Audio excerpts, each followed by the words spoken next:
આપનું નામ જણાવો. મારું નામ રામસિંહભાઈ પંપાણિયા. સર, આ મંદિરના ઇતિહાસ વિશે જનતાને માહિતી આપશો?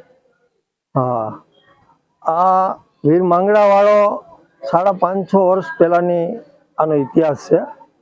અને આ જગ્યા જે છે એ જગ્યા માંગડાવાળો ભૂતના રૂપમાં પ્રગટ થઈ અને અહીંથી પાટણ પદ્માવતીને પરણવા ગયેલો એ આ જગ્યા છે. અને જ્યારે વાણિયાની જે જાન આવી હતી એ જાનનો એ વિહામો લીધો અને એ વિહામો લીધો ત્યારે એનો વળાવ્યા તરીકે અરસીવાળા આ માંગડાવાળાનો કાકો હતો. અને એનો કાકા દીકરાને સંવાદ થયો કે મેં પદ્માવતીને કોલ આપેલો છે, એટલે કાકા તમે મારે એની હારે 4 ફેરા ફરવાનો ને કોલ આપેલો છે, એટલે તમે આમાં મને આમાંથી મુક્ત કરાવો એમ.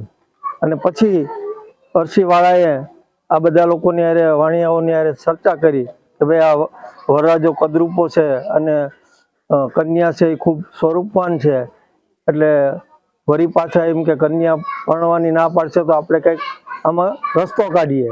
એટલે વાણિયાએ એ વાત સ્વીકારી અને માંગડાવાળો અહીંથી વરરાજો બની અને પાટણ પદ્માવતીને પરણવા ગયો અને પરણી અને ફરી વખત પાછો અહીંયા એની જગ્યાએ આવી અને ઉતરી ગયા અને ભૂતના રૂપમાં અહીંયા અલોપ થઈ ગયા છે. લોકો ખૂબ અહીંયા આવે છે અને માંગડાવાળાની આ જગ્યાની અંદર આનો જે નિવેદ છે એ ખીચડી અને કંસાર છે મેઇન વસ્તુ, અને બાજુમાં પદ્માવતીની અહીંયા ખાંભી છે.